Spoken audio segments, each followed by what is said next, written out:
Olá pessoal, espero que estejam todos bem. Então, dando sequência, a gente está entrando em conteúdo novo agora, função do segundo grau, ok? Fiquem atentos à videoaula, leiam o conteúdo do livro, tá? Façam anotações e, na dúvida, me procurem, tá bom? Então vamos lá, função do segundo grau, que é também chamada de função quadrática, tá? São sinônimos as duas coisas. Então, a função do segundo grau é toda função que pode ser escrita da seguinte forma: y igual a ax ao quadrado mais bx mais c, onde esse azinho, esse b e esse c a gente chama de coeficientes da função, tá bom? O a é sempre quem está multiplicando o x ao quadrado, o b é sempre quem está multiplicando o x sozinho, e o c é o termo independente, então ele não depende de x, tá bom? O a e o b dependem de x, eles estão multiplicando o x, já o c não tem x, tá legal? E eu tenho uma restrição que o meu a tem que ser diferente de zero. Se ele for zero, 0 vezes x ao quadrado dá zero. Sobra só bx mais c, que é a função do primeiro grau que a gente estudou no bimestre passado, tá bom? Uma coisa que eu quero chamar a atenção de vocês, tomem cuidado, é com essa nomenclatura. Aqui eu escrevi y igual a ax ao quadrado mais bx mais c. Mas ela pode ser escrita também com um f de x no lugar do y, tá? Isso significa que eu posso usar tanto y quanto f de x. As duas coisas são sinônimos, tá bom? Lembrem-se disso, não esqueçam. Tá aqui, f de x equivale a y e as duas coisas são similares, tá bom? Exemplos de função quadrática. Então, tá aqui. Y igual a x ao quadrado mais 2x menos 8. Quem é o a? Quando não aparece nada é o 1. Está multiplicando x ao quadrado. Quem é o b? É o 2. Quem é o c? Menos 8. Segundo exemplo. Y igual a menos x ao quadrado mais 9x menos 18. O a é menos 1, o b é 9 e o c é menos 18. Y igual a x ao quadrado menos 9. Bom, quem é o a? É o carinha que está multiplicando x ao quadrado, é 1. Quem é o b? Opa, não tem um termo multiplicando só o x. Então isso significa que o b é 0. Quem é o c? Menos 9. Ok? Vamos lá, mais uma. Aqui, y igual a 4x ao quadrado menos 4x mais 1. O a é o 4, o b menos 4 e o c mais 1. Menos y igual a menos 2x ao quadrado mais raiz de 6. A mesma coisa. O a é menos 2. Não tem um termo que multiplica x, então o b é igual a 0 e o c raiz de 6. Mais uma. Y igual a 3, menos 3x ao quadrado menos 2x mais 1. O menos 3 é o a, o menos 2 é o b e o mais 1 é o c. Ok? Tomem cuidado porque quando eu tenho todos os coeficientes, igual essa aqui, eu chamo da função de função completa, né? A função quadrática completa. Mas pode ser que falte o b, se falta ele é porque ele é 0, pode ser que falte o c, tá? E aí se não aparecer o c, é porque o c é 0. E pode faltar o b e o c juntos. Por exemplo, uma função que se eu tivesse escrito aqui só y igual a x ao quadrado, essa função y igual a x ao quadrado, ela é incompleta, sendo que o b e o c são simultaneamente iguais a 0. Tá bom?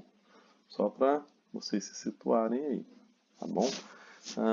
Os valores que x assume são chamados, então, de domínio da função. Tá? A gente já sabe isso da função de primeiro grau, ou função linear, função afim, que a gente estudou, são sinônimos para o mesmo tipo de função. Função afim, linear e função de primeiro grau. A gente já sabe disso. E quando a gente aplica esses valores na função, a gente acha o valor de y, que a gente chama de imagem da função. Tá bom? Então vamos lá. Tem um exemplo aqui.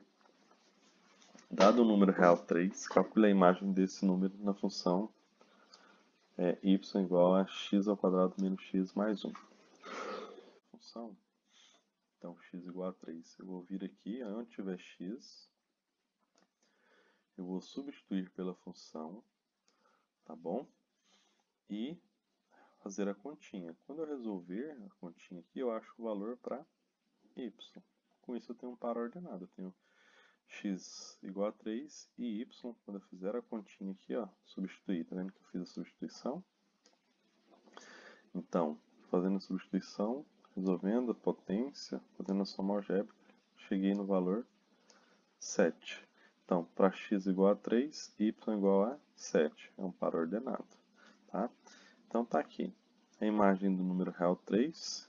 3 é um domínio, é 7. Tá bom? Achar a imagem da função para determinado valor do domínio também é chamado valor numérico da função. Tá? O livro também pode tratar assim, tá? Chamar de valor numérico da função.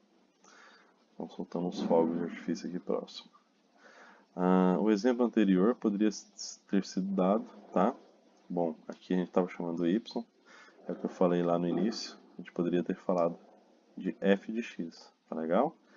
E aí quando eu falo f de x, eu não coloco mais assim, ó, dado o número real 3. Eu vou, em vez de escrever f de x, quando eu quero que você aplique o 3 como domínio e ache a imagem, eu vou chamar de f de 3. Quando eu falo, calcule f de 3 para essa função para mim. Então eu quero dizer que eu quero que você pegue o 3 e substitua no lugar do x, faça os cálculos e ache o valor que dá. Então f de 3 equivale a y quando x é 3. Tá legal? É essa a leitura que a gente tem que fazer. Fica atento com isso. Bom, o gráfico da função de segundo grau. Vamos para essa parte do gráfico. Para mim traçar um gráfico, a gente vai fazer similar ao que a gente fazia na função do primeiro grau. A gente atribui um intervalo, ou seja, valores de domínio, que são os valores que x assume. Eu expliquei para vocês que geralmente a gente pega, sei lá, de menos 3 até 3, de menos 2 até 2, pulando de 1 em 1. Mas aqui a gente tem que tomar cuidado com algumas coisas. Mas no geral, pode aplicar sim, que geralmente vai conseguir visualizar o gráfico. Então, olha só, se eu pegar esses valores aqui, aplicar nessa função, certo? Eu acho então a imagem, que são esses valores respectivos. Com isso, eu tenho então um conjunto de pares ordenados, endereços de pontos no plano cartesiano. Quando eu pego e marco isso aqui no plano, eu chego num gráfico. Olha aqui o gráfico. Esse gráfico, ó, esse pontinho aqui, é esse ponto aqui, ó. Menos 3 em x, está aqui o menos 3, e 5 em y. Esse outro ponto aqui, ó, menos 2 em x e 0 em y. Aqui está o vértice. O que é o vértice? A parábola, isso aqui, né? Esse gráfico da função do segundo grau, a gente chama de parábola. Esses pontos que a gente está marcando, eles ficam em cima da parábola. Para mim ter a parábola contínua, então teria que ter infinitos pontos para ficar assim. Mas eu sei que esses pontos estão em cima dela, certo? Então é o seguinte, a parábola, ela tem um eixo, nesse caso aqui está coincidindo com o eixo y, que é o eixo da parábola. Esse eixo passa por esse pontinho aqui, ó, que divide a parábola ao meio, de forma que o lado esquerdo fica igual ao lado direito. A gente fala que são lados simétricos. Então esse eixo divide a parábola de forma simétrica, os dois lados, certo? E esse pontinho aqui, ó, é o que eu chamo de vértice da parábola, por isso que tem um Vzinho aqui, tá? Porque olha só, do intervalo de menos 3 até 3 para x, se eu vou aumentando os valores, ó, menos 3, menos 2, menos 1, 0, 1, 2, 3. Ó, de menos 3 até o 0, os valores de y vão caindo. Vão caindo, caindo até chegar aqui no 0. Quando chega no 0, se eu continuo aumentando os valores aqui, ó, de x, os valores de y começam a aumentar, ó. Aumentando, aumentando, aumentando. Então, esse vértice também é conhecido como ponto de mínimo, quando a concavidade, que é essa abertura da parábola, está voltada para cima. Quando essa abertura estiver voltada para baixo, aí esse ponto recebe o nome de ponto de máximo, tá bom? E coincide novamente com o vértice da parábola. Certinho? Então vamos lá. Vejamos como fica o caso para essa função com os valores de domínio de 0 até 4, pulando de 1 em 1. Bom, a gente monta a tabelinha de novo, está aqui o domínio, os valores de x, aplica na função, está aqui a função, e acha a imagem, está aqui a imagem, certo? Com isso a gente tem os pares ordenados, 0, 0, 1 e 3, 2 e 4, 3 e 3, 4 e 0. Vai lá no plano cartesiano e plota o gráfico. Esses pontinhos aqui são essas bolinhas. Tá vendo aqui, ó. Você pode conferir, certo? Aí você fala para mim assim, professor, mas agora a concavidade, que é a abertura da parábola, está voltada para baixo. Sim. Qual que é a relação? O que muda do gráfico passado para esse? Bom, o valor do A.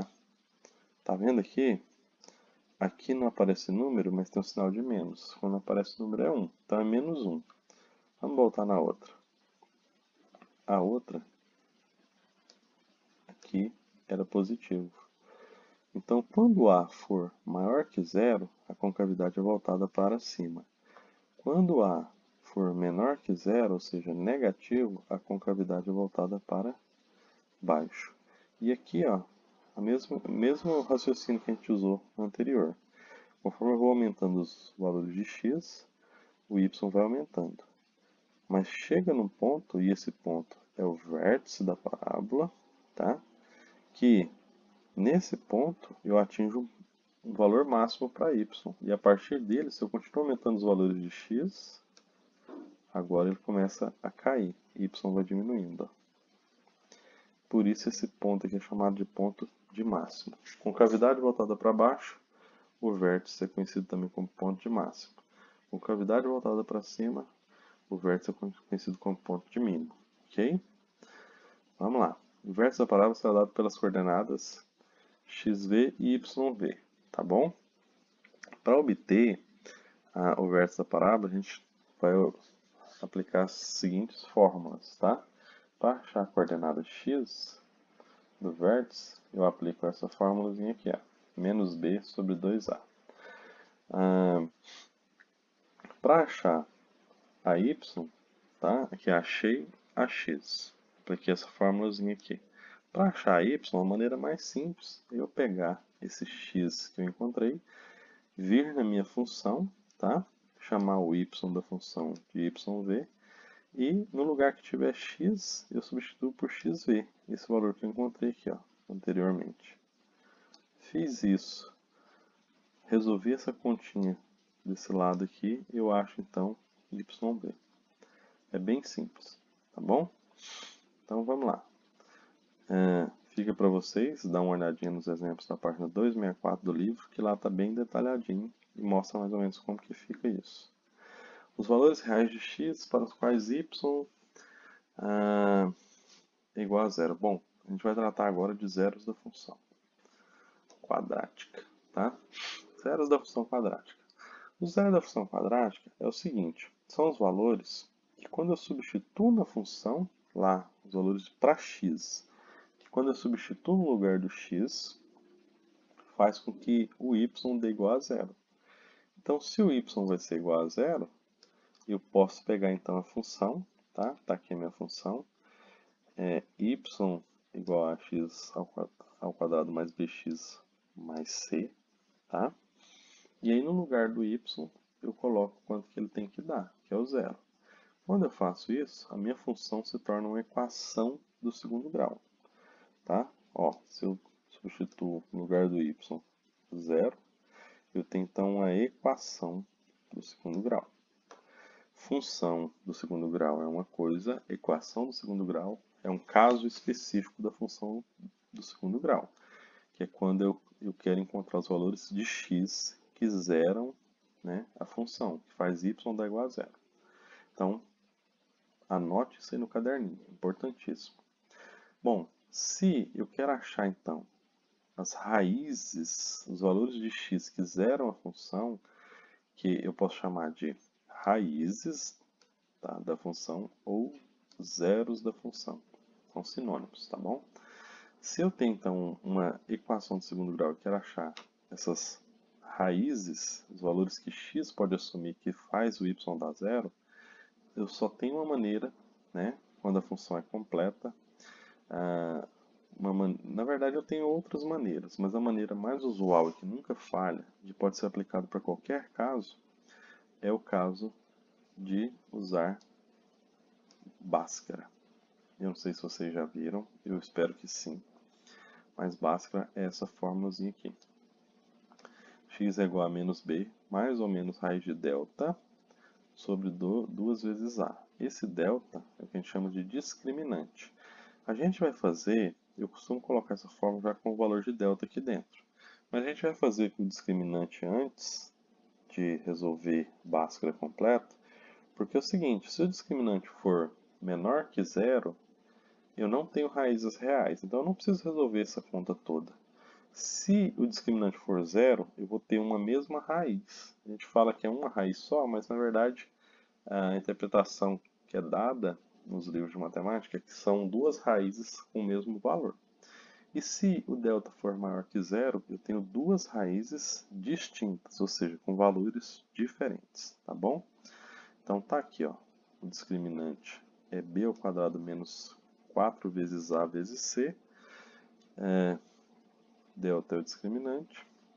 Vejamos os significados que eu acabei de falar.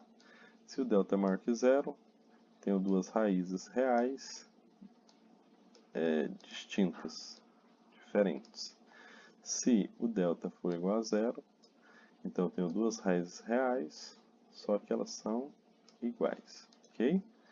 E se o meu delta é menor que zero, a função não tem raízes reais. Lá no terceiro ano do ensino médio, a gente vai aprender que tem raízes sim, mas elas são raízes complexas, que é um novo conjunto numérico. A gente não estuda esse conjunto até chegar ao terceiro ano, tá bom?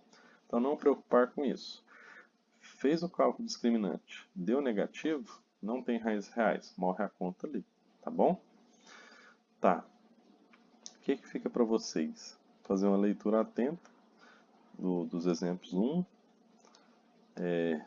exemplos 1, 2 e 3 da página 265 do livro. E a recomendação é, feita a leitura, tentar refazer no caderno cada um dos exemplos, sem olhar no livro. Você vai resolver, e aí quando você terminar, você vai pegar o livro e vai comparar a sua resposta com a do livro, para ver se está batendo, tá? É uma maneira de estudar, é uma maneira de fixar a ideia, tá bom? Então, para hoje,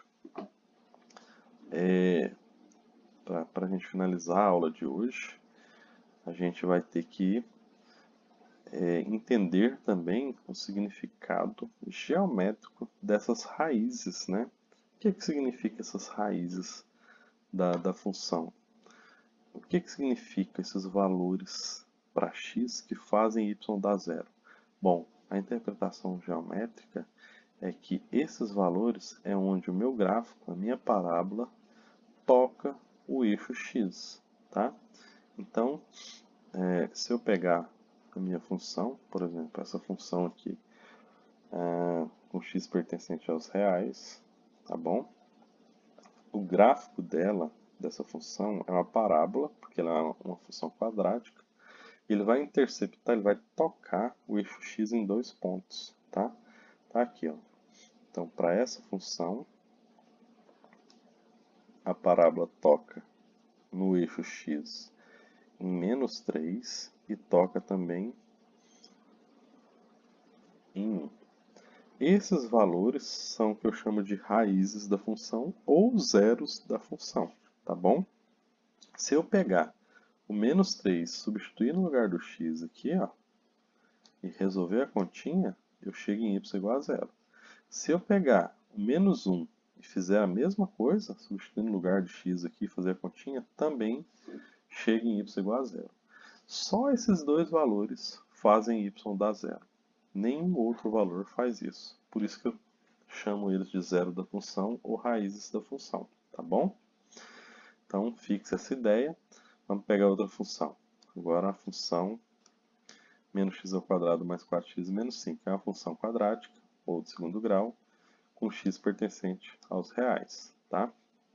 Essa parábola, proveniente dessa função aqui, ela não vai interceptar o eixo x. Por quê? Porque não tem raízes reais. Então olha onde que está a parábola. Repare que ela não toca o eixo x, está aqui, ó. Ela não toca o eixo x. Então esse é o significado geométrico de quando o meu discriminante é negativo e eu não tenho raízes reais. Significa que a parábola não toca o eixo x, tá bom? E o último caso, a gente vai pegar essa função aqui, com x pertencente aos reais, e essa função ela vai tocar em um único ponto o meu eixo x. E aí eu falo que ela tangencia o eixo x, tá bom? Que caso que isso ocorre? Quando o meu discriminante é igual a zero, quando o delta é igual a zero, tá? Então eu tenho um valor único. A gente fala que ele repete duas vezes, mas é um valor só, não é isso? Então tá aqui, ó. Quando o discriminante é zero, a minha parábola toca em um único ponto, o eixo x, tá bom? Então tá os três casos aí da interpretação geométrica do gráfico da função, tá? Delta maior que zero, parábola intercepta o eixo x em dois pontos distintos. Delta igual a zero, ela vai tangenciar, vai encostar em um único ponto, tá? Delta menor que zero, delta negativo, a parábola não intercepta o eixo x. Ok? Pessoal, então finalizamos. O que eu tinha pra gente era isso. Estudem, tentem fazer as atividades. Estarei disponível de manhã para ajudar vocês, tá bom? Mas não deixem de assistir a videoaula quantas vezes for necessário e ler o livro, tá? Fazer as anotações, olhar os exemplos que eu sugeri, tá bom? E, no mais, estou aqui para ajudar vocês. Qualquer coisa, me manda mensagem no privado. Um abraço a todos, então, e não perca os próximos capítulos.